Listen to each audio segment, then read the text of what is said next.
Yeah, all good. All good. Yeah, just going for a nice, peaceful, late arvo walk and nice, peaceful spring day. Nice spring day. Beautiful day. And I was doing a bit of reflecting on in football when you've got a one-off knockout game. I was thinking how it's kind of unique in the sense that the dynamic of the game creates an opportunity where the favourite, the giant, so to speak, can fall against an underdog. And for various reasons, and there's no margin for error. It's win or bust, basically. You win, progress, you lose, you're out. It adds to the drama and intensity. Every sort of player, from a micro perspective, tactic, decisions, it's all magnified, and especially when the sort of stakes are high. You know, you're in a cup competition and you're looking to progress to the next round, and you think about it where there's so many sort of variables that you think where the playing field gets more level. And you see it.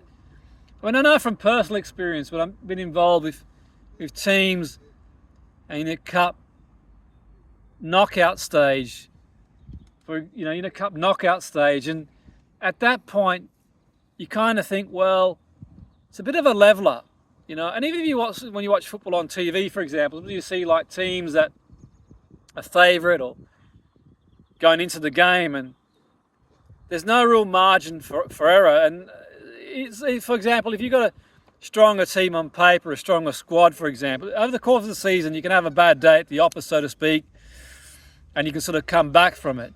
You see it like in the league, for example, a team sort of high up in the league might play a team lower down in the league, get beat, but they can recover the next week. But in a knockout competition, you don't get that luxury. And even in sort of two legs, you got a chance, if the first leg doesn't go well, to come back and have a go in the second leg. But that one off, it's not easy. Where that psychological pressure too. If you're a team that's favourite going in, on top of that, being a favourite can be a burden too. So the underdog's got more freedom to go out there. It's a free hit. They know they've got nothing to lose. And I think that shift in itself in mindset can dramatically influence the outcome. And when you think about, for example, like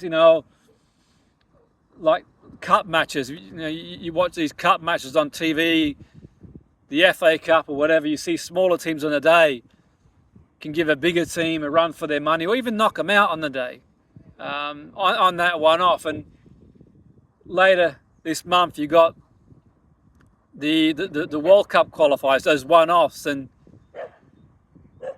it gives the opportunity for a team that may not be as strong on paper, that on the day, that sort of psychological pressure on the favourite.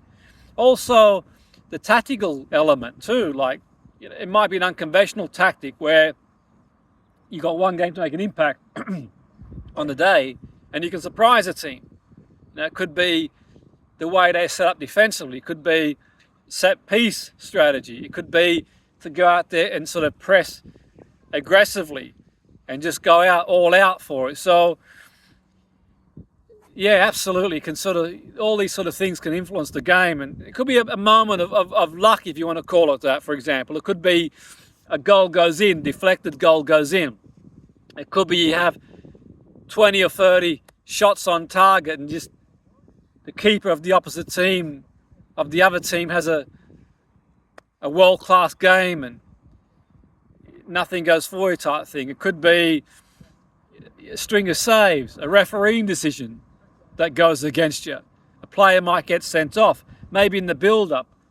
It could be that some of the players for the game pick up injury, or it could be that maybe there's a flu going around or something like that type thing, and some of the players could be sort of a little bit drained from recovering from a flu or something going into the game type thing. And so there's all these things that can make a big impact when it's a one-off.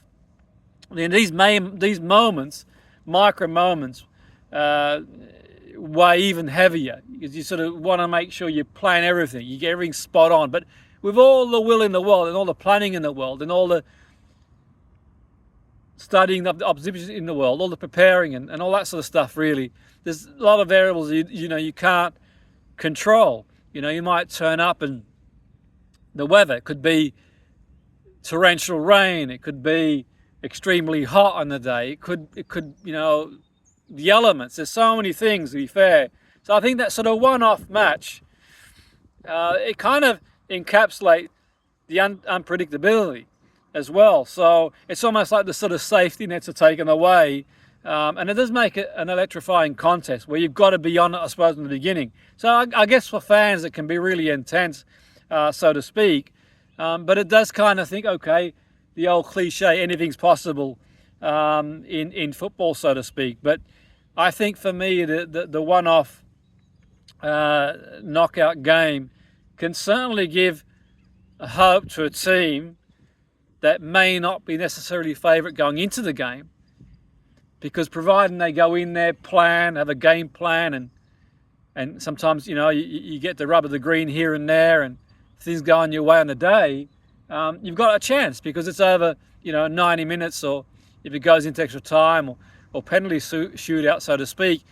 The other team doesn't have the option to have a bad day and maybe have the second leg, or over the course of the season, like when you got over the course of the season, it might be that one game a team underperforms, but they can sort of put that right pretty much straight away. But that's my take on it. I wonder what your sort of take on it is. Sort of these some of the things we've sort of one-off knockout matches. Some of the challenges a one-off knockout match can present, and how it can level the playing field a lot more. But that's my take on it. Great to hear what your take is.